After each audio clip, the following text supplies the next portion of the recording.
Good day mga ka-crayfish! For today's video nga, isasagutin lang natin ang katanungan ni Boss Rayland Vilag.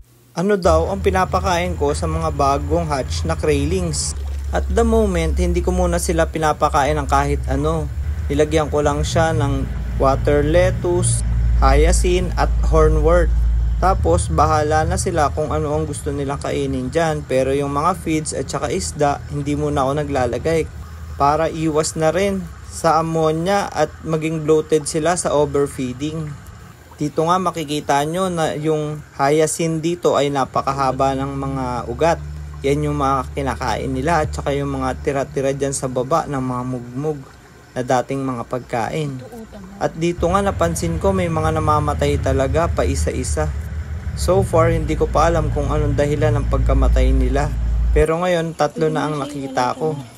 Pero sabi nga nila 20% to 30% ang mga mamamatay sa kabuuan ng mga craylings na ihahatch natin.